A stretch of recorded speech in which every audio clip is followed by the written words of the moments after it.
All right, let's get started. What better time to talk about scalability if not after lunch, right? So now would be the right one.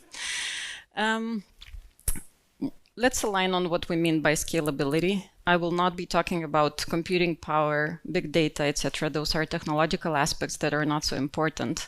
For scalability as such, what we mean here is how do you scale your business when the need arises? And more than anything else, it's going to be about people, processes, and technologies.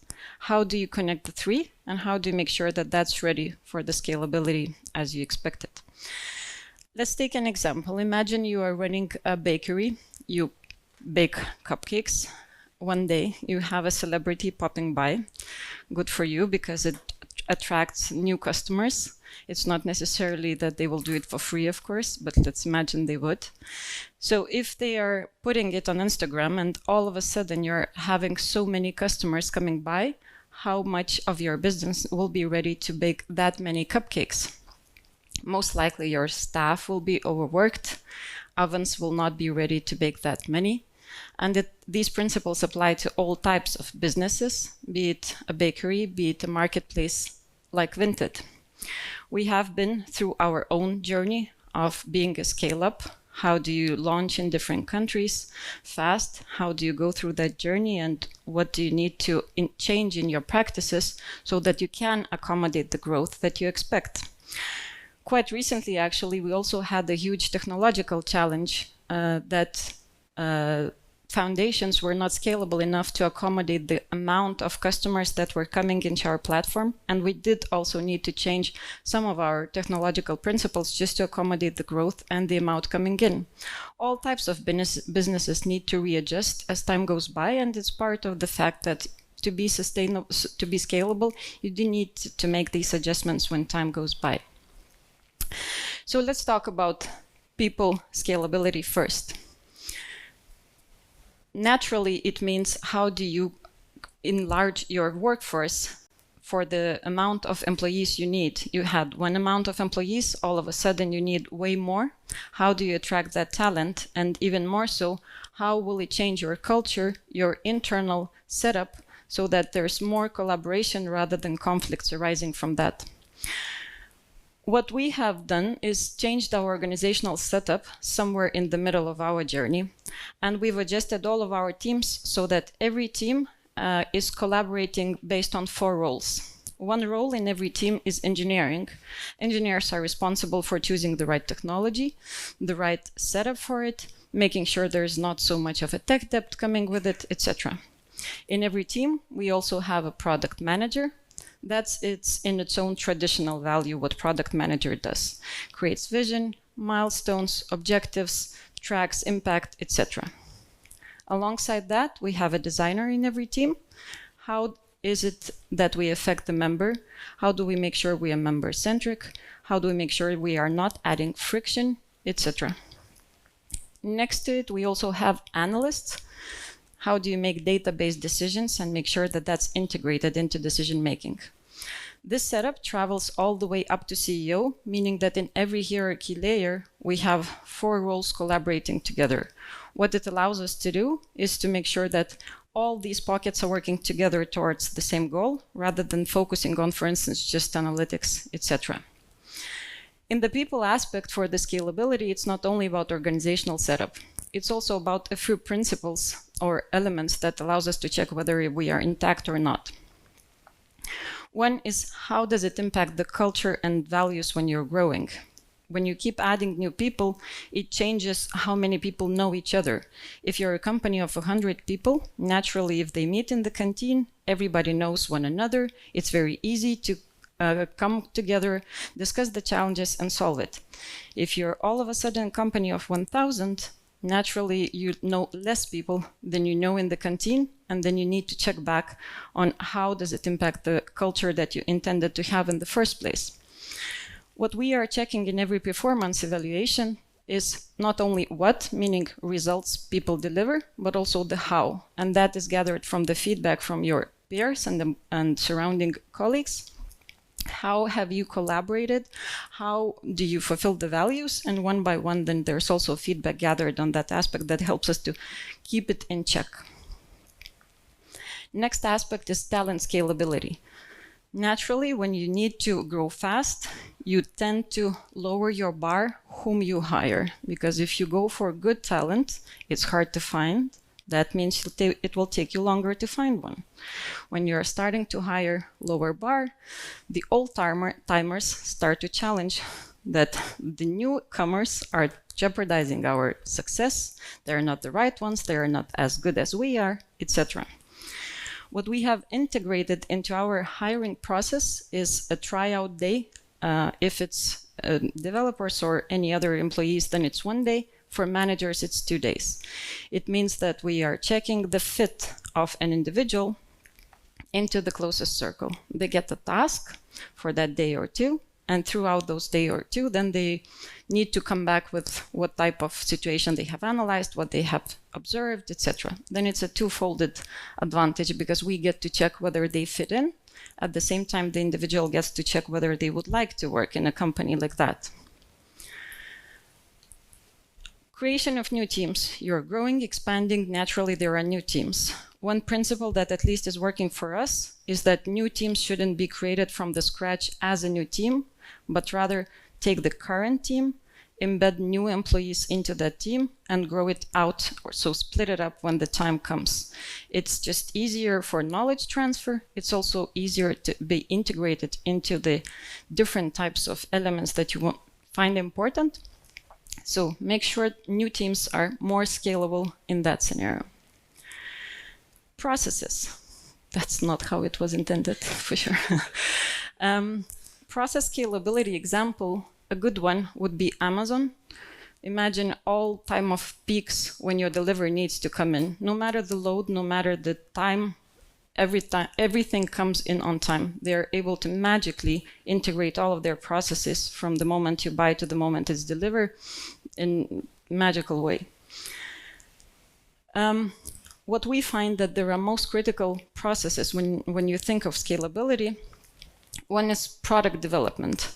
I won't be talking about processes like HR, financial planning. Those are applicable to any type of company, any type of situation. Scalability aspect, when it comes to product development, what type of product do you want to develop? How does it connect different roles? How do you make sure it's integrated all the way across from financial planning up to the moment when it's released? So that is one of the key processes, to be sure that you have surrounded with goal management. What we are applying is an OKR framework, objective key results.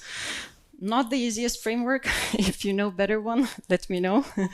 We're also not using it in a perfect way, but at least that helps us keep grounded and similarly aligned across the organization, that we are creating our goals in the same way. And when we are creating our products to meet those goals, then they're also connecting in a similar way.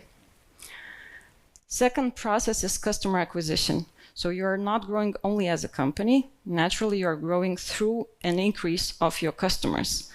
Is it marketing that is acquiring these customers? Is it through mergers and acquisitions? Whichever it is, it requires that that process is seamless in the inflow of those new users coming in. Which teams should be aware of growth of the customers? What elements should they integrate in their work planning that would enable and sustain that growth of new customers coming in? If you're launching in new countries, will all the teams involved be informed about it on time? If no, then there's a flaw in the process. And last but not least is customer support process. That is actually the most difficult one to nail, because every time it's about customer support, we tend to go for costs, and that means the customers are not necessarily happy with the service we are providing. It's also a challenge for ourselves.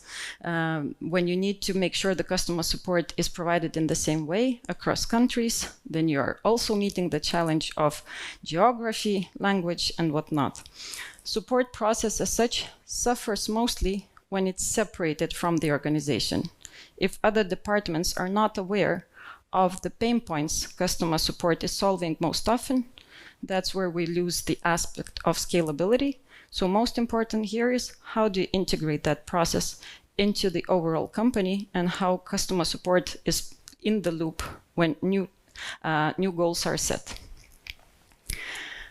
Now let's move to technology. Funny enough, technological scalability aspect is actually the easiest to be solved because you have so many solutions in the market. Whenever you need one, just buy one and adapt. In comparison to people and processes, this one you can buy. Other two, that you have to use a lot of leadership skills and a lot of adjustment of the organization. Most of the biggest companies have actually changed their stack from the moment they have started to the moment they're in now. Think of Netflix, the Airbnb, all of them changed the stack and it's completely fine. I think we are also changing it and we are also considering that that's completely normal. Some principles I'm gonna share. One is design for team autonomy. If team is not aware of what it owns in terms of tool, in terms of code base, in terms of elements of accountability, which team should you go for one or another feature, that's going to be very hard for a company to scale on, to collaborate on, etc. So if architectural design isn't based for the sake of team autonomy, it's just going to be very hard to scale. Problems should drive solutions. When you are in a scale-up, you have so many new solutions, suggestions, what you should go for, and your eyes become hungry, and it seems like if you could only do this or that, and you tend to go more into, now let's buy this, instead of we already have a problem. The problem should drive the solution, and it's one of the problems that keeps financials grounded. Releasing frequently is actually something that helps us to train the muscle of engineers, meaning if you are equipped or you know that you are supposed to release frequently, then whenever the moment comes that there is an issue with scalability, they already know or have adjusted their memory that whenever we release, we do it often, so we'll learn from our mistakes early, we change our code whenever needed, so there is no long, lengthy type of a process which requires to align, get approvals, these change approval boards, etc. We don't apply that, and it helps us, especially at times when we see that something is breaking, and then people are just used to the fact that you release whenever you need. Build for production from the start. We tend to think of all types of solutions, hypotheses, and whatnot. Having goal in mind and releasing the first element of it is something that chops it up in different pieces, how you foresee release trains and whatnot. It's also a mindset type of thing that helps to keep engineers grounded. Care for data as much as the code is something that we drop the ball on often. And it becomes an analytical problem for some reason. It's as if analysts should be solving data problems where in fact data arises from the engineering mistakes or not mistakes. So if engineers don't feel responsible or accountable for mistakes in the data, then we will have a gap in the collaboration, in database solutions, in database decisions, etc. So it's important that it is aligned, that engineers are equally responsible for data, just as they are for the code itself. And consistency across environments. It will sound as a detail, but if you'll have one environment for mobile, one environment for web, etc., and you will not keep it consistent, it will just haunt you in the ass. Trust me on this one. And security by design. If engineers don't know the principles, they have to embed, think of identity access management or some compliance regulations. If it's not embedded from the start, fixing that later, it's just going to cost so much time, even if you think about frequent releases and whatnot.